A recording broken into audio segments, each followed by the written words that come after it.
여러분 안녕히 주무셨습니까? 참 좋은 아침입니다. 우리 2015년 5월 28일 목요일 말씀으로 드리는 오늘의 번제 함께 합니다. 출애굽기 39장 1절부터 43절까지 말씀으로 같이 합니다. 우리는 1절부터 7절까지만 같이 읽겠습니다. 시작. 그들은 여호와께서 모세에게 명령하신 대로 청색, 자색, 홍색 실로 성소에서 섬길 때 입을 정교한 옷을 만들고 또 아론을 위해 거룩한 옷을 만들었더라. 그는 또 금실과 청색, 자색, 홍색 실과 가늘게 꼰 배실로 에봇을 만들었으되 금을 얇게 쳐서 오려서 실을 만들어 청색, 자색, 홍색 실과 가는 배실에 섞어 정교하게 짜고 에봇에는 어깨바지를 만들어 그 두 끝에 달아 서로 연결되게 하고 에봇 위에 에봇을 매는 띠를 에봇과 같은 모양으로 금실과 청색, 자색, 홍색 실과 가늘게 꼰 배실로 에봇에 붙여 짰으니 여호와께서 모세에게 명령하신 대로 하였더라. 그들은 또 호마노를 깎아 금태에 물려 도장을 새김같이 이스라엘의 아들들의 이름을 그것에 새겨 에봇 어깨바지에 달아 이스라엘의 아들들을 기념하는 보석을 삼았으니 여호와께서 모세에게 명령하신 대로 하였더라. 오늘 우리가 함께 읽은 말씀 중심으로 바른 관계냐 부당 거래냐 라는 제목의 하나님 말씀 증거합니다. 바른 관계냐 부당 거래냐. 그 부당 거래라고 하는 영화가 있었죠. 뭐 유명한 영화라서 아시는 분은 다 아시겠습니다만은 대통령까지 나서서 꼭 잡아야만 되고 꼭 잡을 것이라고 하는 결심을 대국민 선언에서 발표할 정도로 아주 지독한 연쇄 살인범이 전국을 공포에 몰아넣고 있는 상황입니다. 이때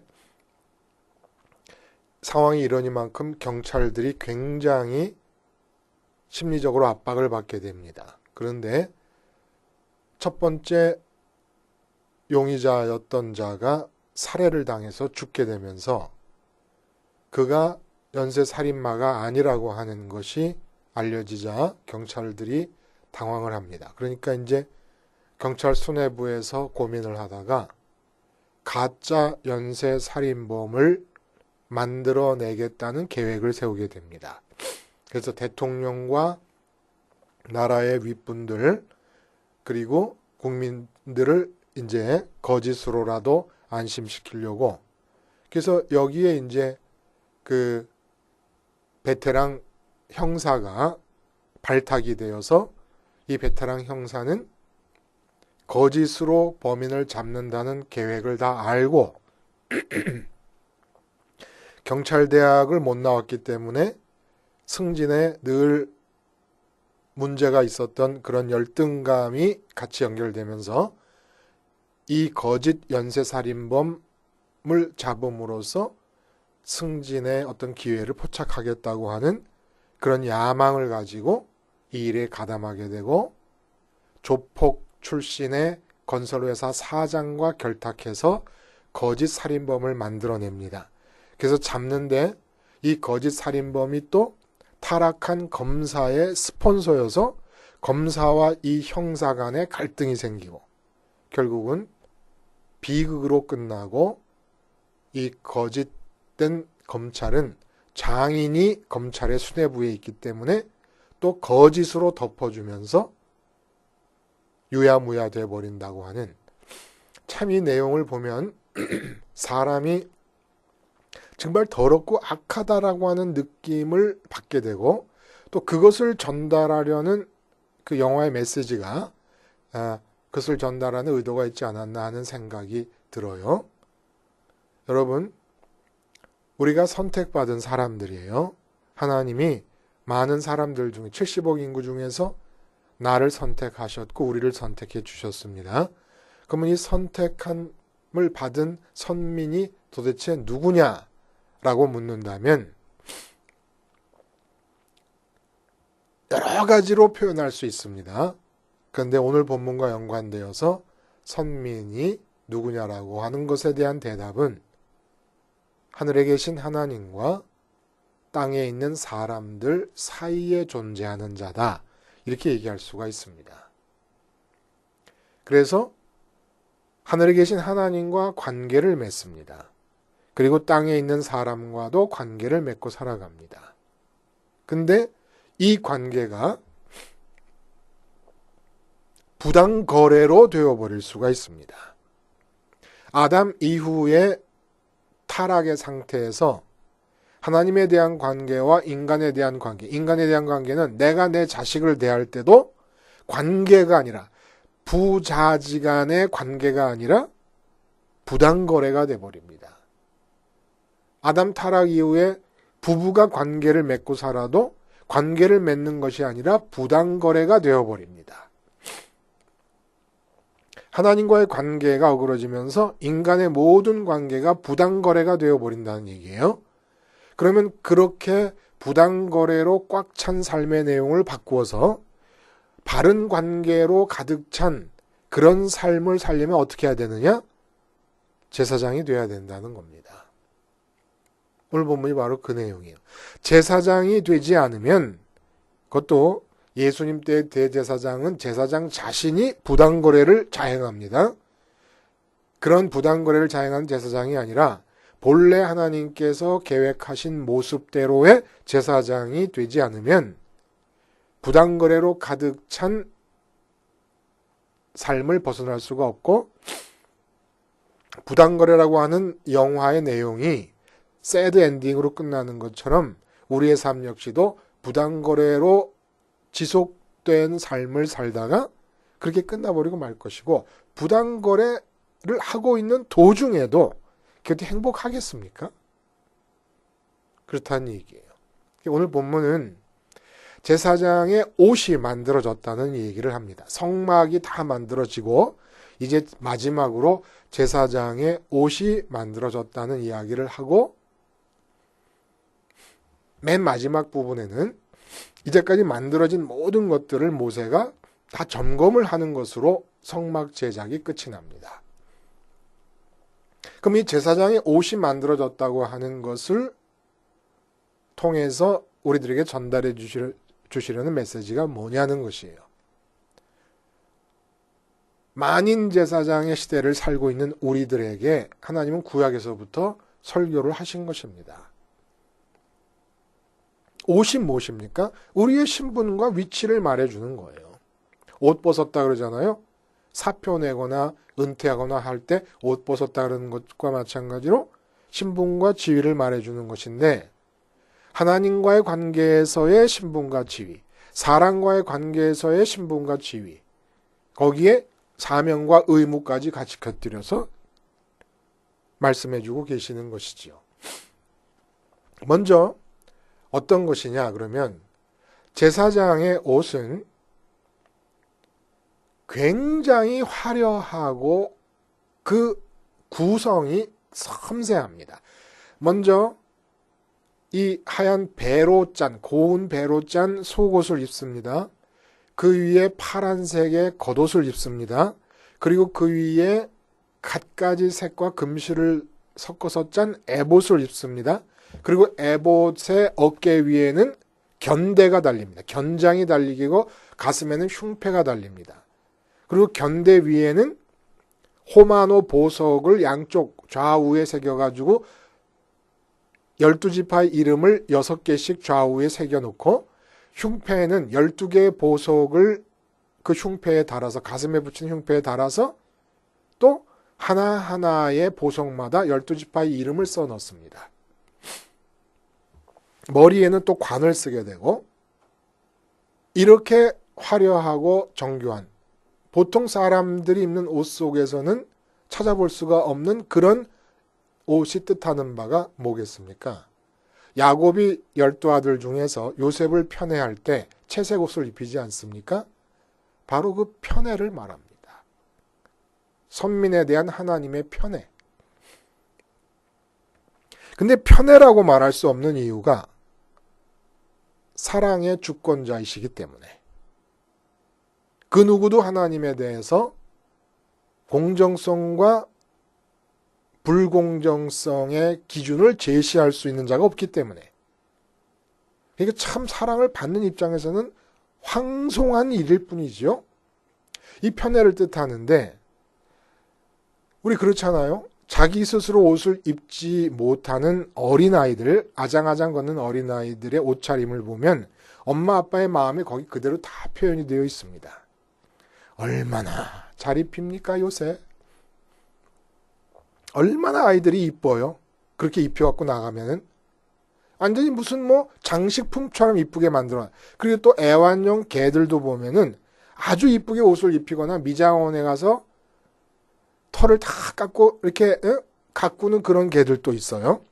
이렇게 사랑을 받는 입장에서 사랑을 주는 사람의 마음이 다 표현되고 있다는 거예요. 제사장의 옷이 그렇다는 것입니다. 그래서 예수님께서 뭐라 그러시냐면은 누가복음 같은 데 보면 12장에 너희에게는 심지어 머리털까지 다 세신 바 되었다. 그러니까 우리를 사랑하시되 특별히 깊이 세심하게 사랑하신다는 거예요. 그러니까 우리의 머리털까지 다 세신 바 되었다. 우리는 우리 머리털을 몰라도 하나님은 우리 머리털 개수를 다 아신다는 얘기예요. 그러니까 우리는 우리 오장육부의 상태를 몰라도 하나님은 보고 계신다는 겁니다. 그러니까 하나님이 모르시는 건 없는 거예요. 우리 상황. 하나님이 살아계신가? 과연? 살아계시면 어떻게 나한테 이럴 수 있을까? 이런 얘기가 불가능하다는 얘기입니다. 그러면 질문을 할 수 있어요. 참새보다 더 귀해서 내게 실제로 현실적으로 주시는 그 사랑의 구체적 내용이 도대체 뭐냐는 겁니다. 우리는 많은 경우에 우리의 이 땅에서 현재 삶의 상황, 삶의 환경이 열악하게 되면 뭐 돈이 없거나 부부간에 문제가 생기거나 자식이 말썽이거나 건강이 안 좋거나 시부모님들이 나를 괴롭힌다든지 뭐 이런 식의 상황이 안 좋으면 하나님의 사랑을 덜 받은 것으로 생각하는 경향이 굉장히 짙어요. 옆집에 있는 김 집사님네는 사업만 하면 다 잘 돼. 근데 나는 사업하는 거 손 대는 것마다 되는 게 하나도 없어. 그러면 같은 교회를 다녀도 김 집사님은 더 많이 사랑하시는 것 같아. 그 집은 아들들도 막 서울에 있는 좋은 대학을 쑥쑥 들어가. 우리 아들은 전문대학밖에 못 들어갔어. 그러면 그 집을 더 많이 축복하시는 것 같아요. 전혀 아니에요. 이렇게 생각하는 것이 하나님과의 관계가 부당거래로 바뀌기 시작하는 출발점입니다. 주님께서 십자가를 지시기 바로 직전에 당신이 이 땅에 오신 이유를 요한복음 17장에서 다 밝히십니다. 아버지여 창세전에 내가 아버지와 함께 가졌던 영화로서 라고 하는 말이다. 아버지와 창세전에 가졌던 영화. 그리고 뭐라 그러시냐면 아버지여 내게 주신 자도 나 있는 곳에 나와 함께 있어 아버지께서 창세전부터 나를 사랑하심으로 내게 주신 나의 영광을 그들로 보게 하시기를 원합니다. 다시 말해서 창세전에 이 세상이 만들어지기 전에 하나님 아버지를 바라보면서 주님이 가지셨던 그 영광스러움을 그대로 옮겨서 나를 믿는 자들에게도 다 적용되게 해주세요. 내가 이 말을 하옵는 것은 그들로 내 기쁨을 그들 안에 충만히 가지게 하려 함이라. 주님의 기쁨을 충만히 하게 하시기 위해서 십자가를 지시는데 근데 그 주님의 기쁨은 어떤 기쁨이냐? 내가 세상에 속하지 아니한 같이 그들도 세상에 속하지 아니하사옵나이다. 그러니까 주님이 기쁨을 누리시는데 창세전에 아버지와 함께 가졌던 기쁨입니다. 그 기쁨을 누리게 하시려고 십자가를 지시기 위해 이 땅에 오셨습니다. 주님에 의해서 하나님과 관계를 갖게 됩니다. 그러므로 하나님과의 관계가 부당거래가 되지 않으려면 하나님 앞에 나와서 하나님 아버지 내 사업 잘 되게 해주세요. 내 건강하게 해주세요. 내 자식들 다 일 잘 되게 해주세요. 라고 하면 부당거래로 깊이 빠져들어가는 것이고 이 관계가 올바로 되려고 그러면 주님께서 창세전에 이 땅에서 모든 것이 만들어지기 전에 누리셨던 그 기쁨을 지금 이 땅에 살고 있는 나에게도 주시옵소서라는 기도로부터 출발하는 것이라는 거예요. 세상에 속하지 아니었다. 세상에 속한 기쁨을 갖고 계신 분이 아니십니다. 주님이. 그러니까 하나님과의 관계에서 하늘에서 하나님과 주님이 성령님을 통해 갖고 계시는 일치와 그 기쁨과 만족을 나도 주님을 믿음으로써 주님의 자리에 서서 그대로 받게 해주세요라고 하는 마음이 안 생기면 하나님과의 관계는 부당거래가 돼버립니다. 그럼 우리가 삶이 열악할 때 어떻게 부당거래가 아니고 하나님과 올바른 관계를 맺을 수 있습니까? 열악한 상황을 바꾸려고 애쓰기 전에 열악한 상황이 내 마음에 어떠한 염려나 걱정거리도 되지 않을 만큼 하늘로 충만하기 위해서 십자가 붙잡고 기도하는 겁니다. 이게 바로 제사장이 하나님과의 관계에서 갖는 관계였어요. 우리가 만인 제사장 시대에 우리가 제사장이고, 그러니까 날마다 상번제를 드리지 않습니까? 주님의 십자가로 이 세상에서 열악한 상황에 대해서 죽고 내 마음은 이 세상에 속하지 아니한 주님이 하늘에서 누리시던 그 기쁨을 주님을 붙잡음으로써 주님과 연합함으로써 나도 누리게 해달라고 기도하는 겁니다. 이게 올바른 관계예요. 이 관계가 올바로 진행돼서 하늘에 있는 그 하나님으로 충만하게 될 때 이 세상의 열악함은 걱정거리로 보이질 않는 거예요. 그런 상태가 되면 상황에 대한 하나님의 뜻이 나를 통해서 나타나기 시작을 합니다. 이게 올바른 관계라는 거예요. 이렇게 올바른 관계를 맺게 되잖아요. 그래서 결국 하나님의 그 화려하고 섬세하게 계획하신 제사장이 옷이 뜻하는 바는 하늘에서 주님과 함께 누리시던 그 기쁨을 주님이 받아서 누리시는 것처럼 우리도 받아 누리게 하시겠다라고 하는 사랑으로 그렇게 그 사랑이 이렇게 화려한 옷으로 표현된 것이고,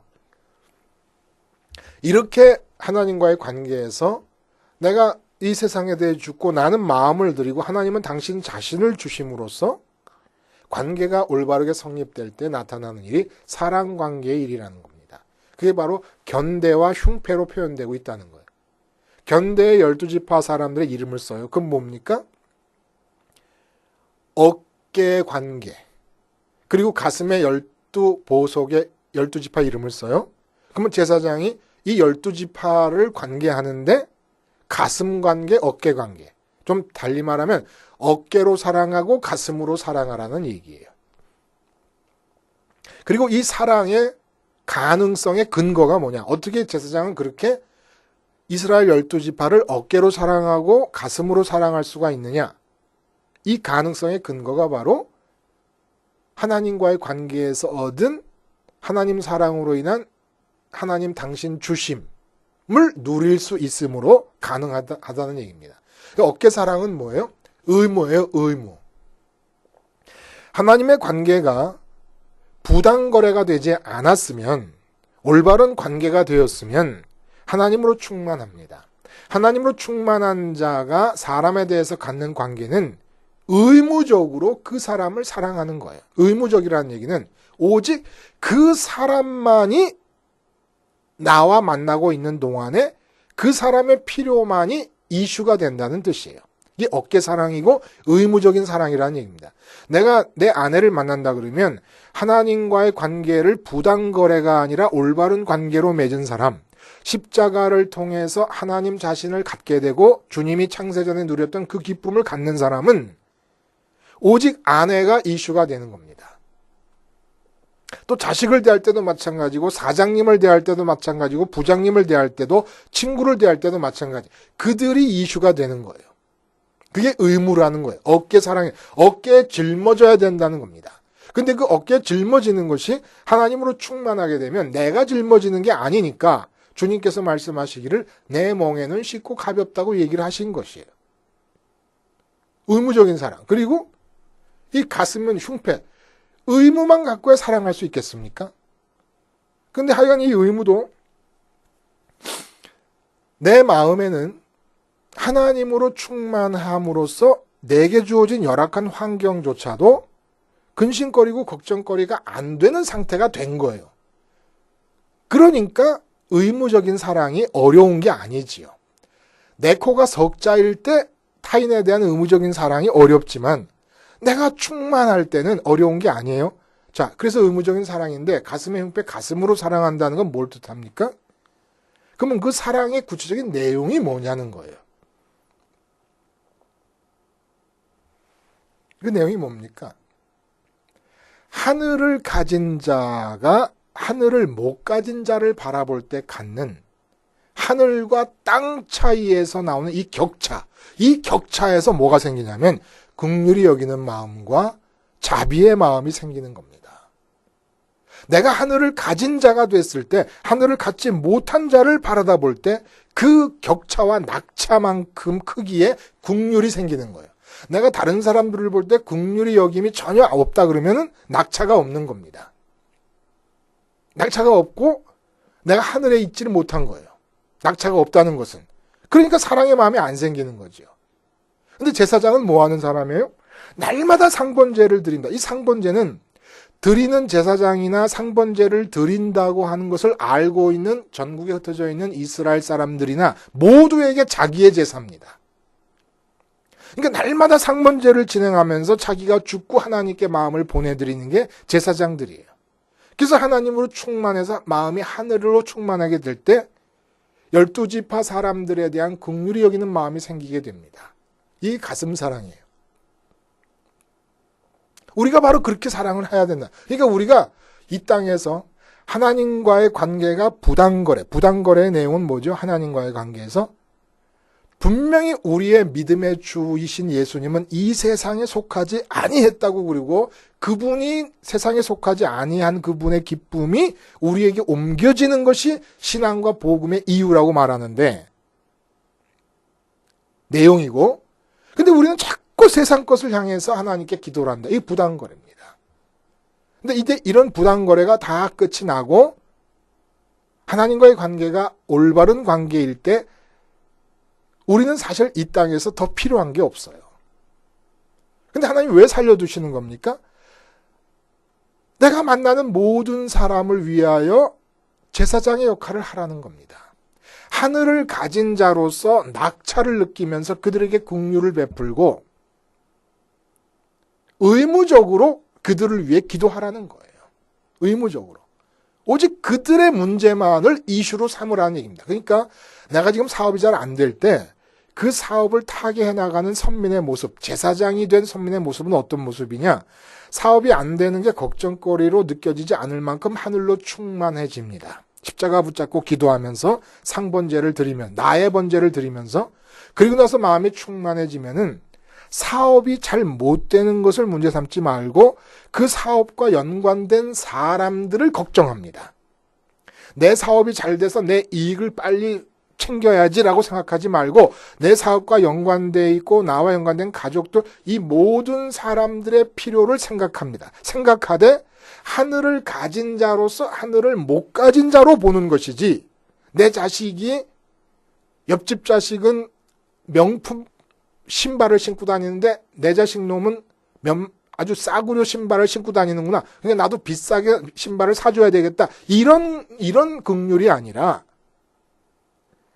내 자식에게도 하늘이 있어야 되겠는데라는 마음을 가지고 행동하다 보면 그 사업이 하나님 계획 안에 필요한 것이라면 다 사업 문제 없어질 것이고 해결될 것이고 그 사업이 하나님 뜻이 아니면 다른 길로 인도해 주실 것이고 그러니까 이 땅에서 생기는 문제를 갖고 씨름하는 게 아니라는 거예요. 우리는. 이 땅에서 생긴 결정적이고 아주 중요한 문제들을 졸로 알아버리는 거예요. 졸로. 어떻게 하느라고? 하나님의 관계가 부당거래가 아니고 올바른 관계로 추진하느라고. 그 올바른 관계가 추진되었으면 그 다음부터는 내 상황이 이슈가 아니라 내가 만나는 사람들이 이슈가 되고 그들의 필요가 이슈가 돼서 그들에게 적응하고 그들에게 맞추어서 살아갈 때 내가 주려고 하는 게 궁극적으로 뭡니까? 하늘과 땅의 격차에서 생기는 긍휼함으로부터 나오는 똑같이 하늘을 주고 싶은 마음으로 사람을 대하다 보면 내게 주어진 환경의 문제는 눈 녹듯이 다 녹아버리고 없어질 것입니다. 이런 관점에서 도대체 제사장은 누구냐? 예를 들어서 만인이 제사장이라는 것은 이미 제사장이 됐다는 얘기가 아니라 돼 있다는 얘기가 제사장이 되어야 되는 거예요. 그럼 누가 만인 제사장 시대의 진짜 제사장입니까? 상번제를 드리는 사람이 제사장. 십자가를 생활화하는 자가 제사장이에요. 예를 들어 교회 안에서 목사님은 지금 마음이 활활 살아있습니다. 뭐에 살아있냐? 예배당 건축에 살아있어요. 아니면 교인 수를 1000명에서 1500명으로 늘리는데 온 마음이 다가 있습니다. 아니면 30명에서 100명으로 늘리는데 다가 있다. 근데 나는 맨날 십자가에서 내 삶에서 십자가를 생활화하면서 죽는 상번제를 드리고 있다. 그러면 누가 제사장입니까? 예배당 건축에 마음이 가득 차 있는 목사님은 제사장이 아직 안 돼 있어요. 만인 제사장 시대에 살고 있지만 제사장이 아닙니다. 왜냐? 그분은 하나님과 지금 부당거래를 하고 있으니까. 근데 나는 내 삶에서 중요한 문제들, 사업을 하고 있지만 목사님이 예배당 건축에서 활활 타오르는 것처럼 사업에 대해 활활 타오르는 대신에 사업에 대해서 불을 꺼버려요. 그리고 하나님을 향해서 활활 타올라요. 그러면 그 사람이 제사장입니다. 목사님이 제사장이 아니고 상번제를 드리는 자, 그래서 마음을 하나님께만 드리는 자, 이 자가 바로 제사장이에요. 이런 의미에서 엊그저께도 보니까 우리 이 십자가 복음 방송에 전용 카페가 있지 않습니까? 카페에 어떤 분이 글을 올리셨어요. 안양에 사시는 분이신데 십자가 복음을 듣다 보니까 교회에서 목사님의 설교나 이 교인들의 신앙 상태가 너무 맞지 않기 때문에 교회를 옮기고 싶은데 안양 근처에 십자가 복음과 같은 내용의 말씀을 전하는 목사님의 교회는 없느냐라는 그런 질문을 해주셨어요. 그걸 읽고 제가 답을 못했어요. 그런 교회가 있는지도 모르겠고 안양에서 복음을 듣는 사람들은 있지만 그런 교회가 있는지도 몰라서 답을 못했거니와 또 답을 못한 이유는 그러면 이제 그 십자가 복음 방송을 들으시고 십자가 복음 방송 세상에 대해서 죽자는 말씀이 내게 주시는 하나님의 말씀으로 들린다는 건 그분이 하나님이 제사장 옷을 입히시는 선민이라는 거예요. 특별히 사랑하셔. 야곱이 요셉을 사랑해 채색 옷을 입히듯이 그렇게 편애하시는 선택받은 사람이라는 게 틀림없습니다. 그러면 그렇게 선택받아서 하늘로 충만해지는 그 제사장이 그 교회를 떠나고 나면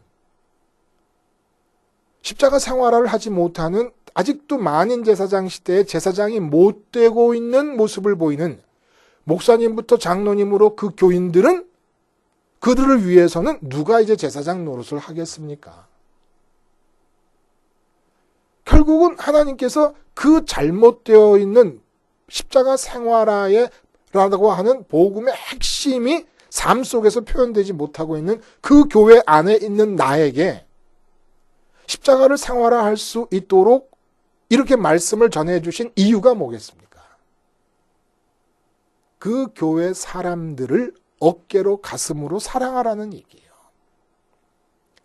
하늘을 모르고 사는, 하늘 충만을 모르고 오직 성령 충만 받아가지고 이 땅에서 건강하고 사업자라고 이런 식으로만 생각하는, 성령 충만 받으면 그 결과가 이 땅에서 잘 되는 걸로 생각하는 거예요. 다. 이게 부당거래거든요. 이게 부당거래예요. 성령이 충만하면 보이지 않는 하나님이 보이는 내 자식놈보다도 보이는 내 배우자보다도 더 확실한 현실로 우선적으로 내 마음에 들어와 충만하게 되는 것이 성령의 충만함의 결과입니다. 근데 그걸 모르고 있는 사람들이 거기 가득 차 있어요. 근데 하나님께서 나에게 십자가 생활화를 통해서 상번제를 드리는 제사장으로 삼아주셨습니다. 제사장은 이제 하나님과 충만한 것으로 하늘 충만을 모르는 사람들을 떠나라는 얘기가 아니라 하늘 충만을 모르는 사람들에게 제사장 노릇을 하라는 얘기예요. 어깨로 사랑하고 가슴으로 사랑하라는 얘기입니다. 지금 그들에게 필요한 게 뭡니까? 십자가 생활화예요. 하늘 충만이에요. 그럼 그 하늘 충만을 누가 알려주겠습니까? 십자가 생활화가 생활화, 이게 중요한 거예요. 그렇죠? 십자가를 다 알아요. 생활화를 모르는데 문제가 있는 거예요. 생활화를 모르는데. 그거 누가 알려주겠습니까? 내가 알려드려야죠. 내가 알려드려야죠. 그러기 위해서 우리는 지금 이 십자가 복음 방송을 함께 나누고 있는 겁니다. 십자가 복음 방송 자체는 조직이 될 필요도 없고 조직이 커질 필요도 없습니다. 조직이 없으니까 크고 작다는 말도 안 통하죠. 말씀을 전하는 이유는 지금 내가 속한 교회에서 내가 제사장 노릇하기 위해서 말씀을 전하고 있고 말씀을 듣고 있는 겁니다. 우리는 이 세상에 더할 나위 없이 섬세하고 정교하고 화려하게 지어진 옷을 입히셔야만 마음이 놓이실 정도로 하나님께 사랑받는 제사장들입니다. 그 제사장들이 하는 일이 뭐예요? 날마다 상번제를 드립니다. 아침 저녁으로. 나를 죽입니다. 나를 죽여서 하늘로 충만하게 됩니다. 하늘로 충만한 상태에서 내가 만나는 모든, 심지어는 교회에 있는 교인뿐만 아니라 내 가족뿐만 아니라 TV를 보면서 만나게 되는 배우들 한 사람 한 사람들을 위해서도 어깨사랑, 가슴사랑을 하세요. 저렇게 스타가 되어서 많은 사람이 시청하는 드라마의 주인공으로 나오고 있지만 저 사람이 과연 하늘을 아는가? 십자가 생활화를 통하여 상번제, 오늘의 번제를 통하여 하나님 충만을 아는 자인가? 그 스타를 부러워할 게 아니라 그 스타가 이쁘다 잘생겼다만 볼 게 아니라 그들을 위해서 기도해야 될 제사장들이라는, 이 땅에 살아있는 이유는 뭡니까? TV에서 만나건 길에서 만나건 내가 만나는 모든 사람을 위하여 제사장으로서 어깨사랑으로 기도하고 가슴사랑으로 기도의 내용을 채우는 겁니다. 기도의 내용이 뭐예요? 하늘과 땅의 이 낙차, 이것이 저에게도 없어질 수 있도록 하늘을 충만을 내용으로 담아서 의무적으로 기도를 하는 거예요. 의무적으로. 이것이 우리의 삶의 내용이 되다 보면 우리의 직장, 우리의 사업, 우리의 가정, 이 모든 문제는 다 하나님께서 알아서 해나가시는 하나님의 일이 될 것입니다. 우리는 특별한 옷을 입히셔야만 직성이 풀리실 만큼 하나님이 사랑하시는 하나님의 선민입니다. 그런 선민들로서 그 사랑의 근거에서 이웃을 향한 의무사랑, 가슴사랑으로 삶의 내용을 채우실 수 있기를 바랍니다. 기도하시겠습니다. 하나님 아버지, 십자가 주님과 연합하는 상번제가 일상화됨을 통하여 하늘 충만하고 땅을 향해 어깨사랑, 가슴사랑으로 삶의 내용을 채우는 바른 제사장이 되므로 모든 부당거래를 내 삶에서, 이웃의 삶에서 척결해 나가는 자들이 되게 해 주시옵소서. 예수님의 이름으로 기도하옵나이다. 아멘.